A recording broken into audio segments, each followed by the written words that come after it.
Penyesuaian diri tumbuhan dengan lingkungan. Makhluk hidup yang ada di sekitar kita, ada yang hidup sendiri atau kita kenal dengan soliter, dan ada yang hidup secara berkelompok atau koloni. Beberapa contoh hewan yang hidup soliter atau sendiri yaitu harimau, orangutan, dan panda. Sedangkan hewan yang hidup berkelompok contohnya adalah penguin, semut, dan gajah. Tujuan hewan hidup dalam kelompok yaitu melindungi diri dari pemangsa. Selain itu juga, hewan yang hidup berkelompok untuk memudahkan mereka mencari makanan. Contohnya, singa dan kawanannya. Cara hidup tersebut ditentukan oleh kondisi lingkungan tempat tinggal mereka. Setiap makhluk hidup memiliki kemampuan untuk menyesuaikan diri terhadap lingkungan. Kemampuan seperti itu kita kenal atau disebut dengan adaptasi. Adaptasi apa saja ya yang dapat dilakukan hewan dan tumbuhan agar tetap bertahan hidup? Tumbuhan melakukan adaptasi bentuk tubuh dan fungsi tubuh untuk menyesuaikan diri terhadap lingkungannya.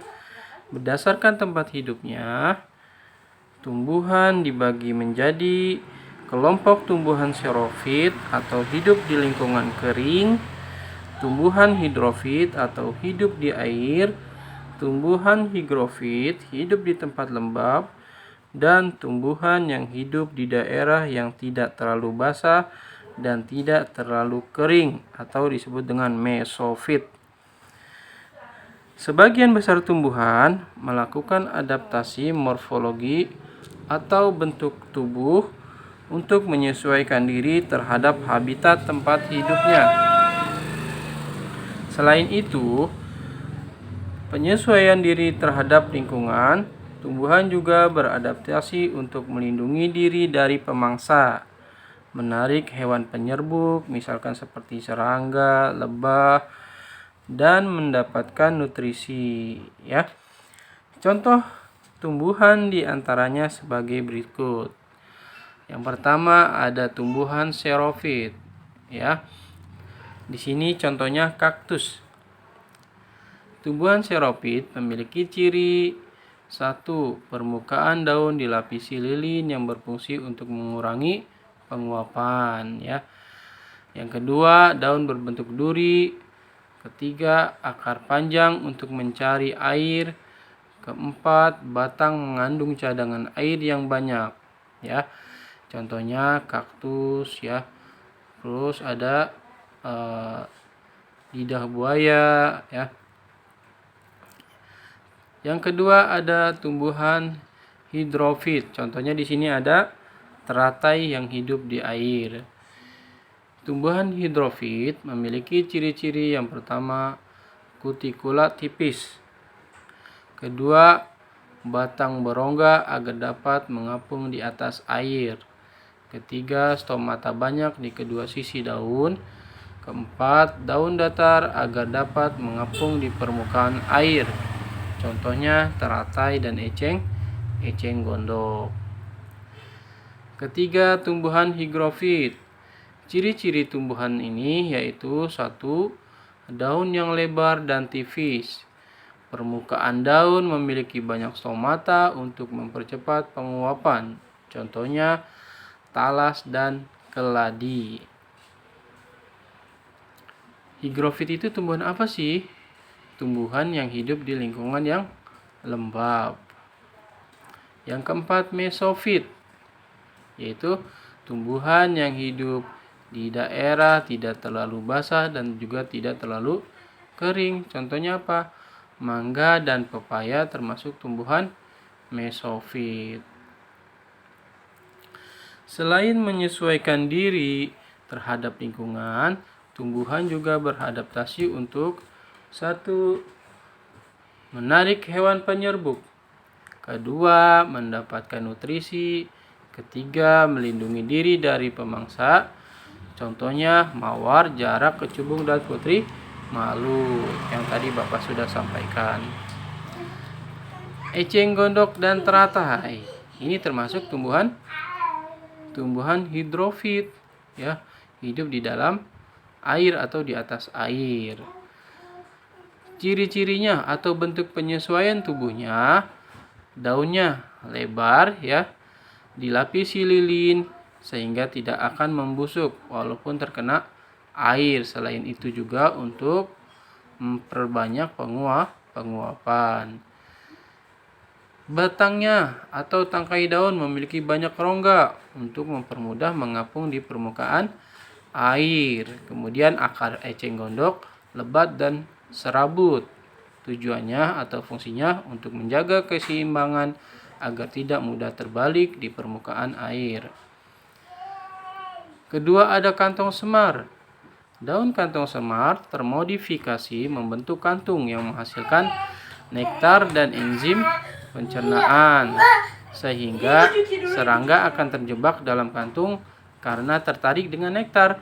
Tubuh serangga kemudian tercerna oleh enzim pencernaan. Yang ketiga, ada tumbuhan Venus atau Venus flytrap. Daun tumbuhan Venus terbentuk seperti dua tangkup dan memiliki rambut sensor. Daun tersebut akan menutup jika ada mangsa yang hinggap di daunnya. Contohnya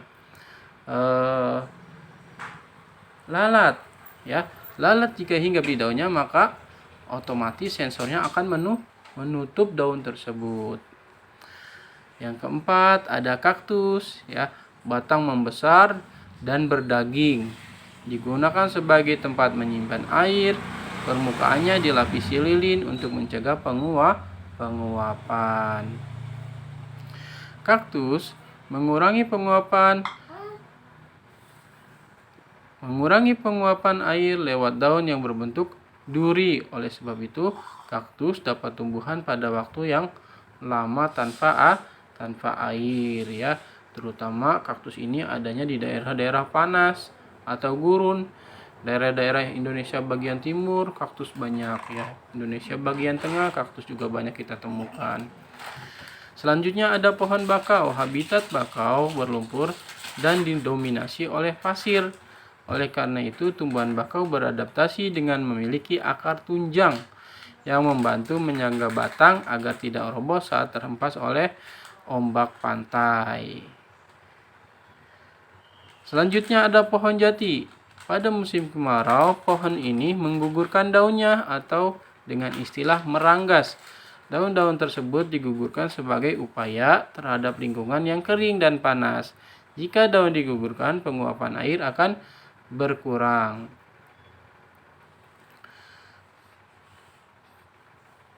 Kemudian ada mawar. Dari duri maksud Bapak.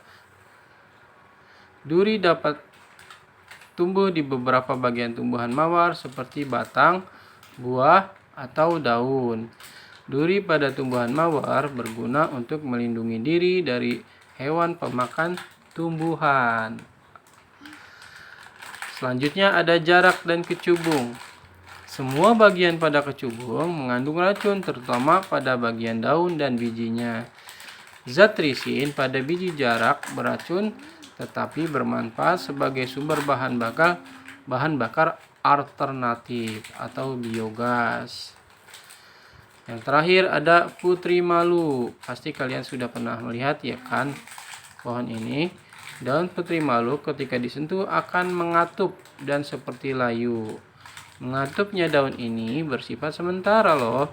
Tujuannya adalah untuk membuat hewan yang tadinya akan memakan tumbuhan tersebut mengira bahwa tumbuhan telah layu dan tidak enak dimakan.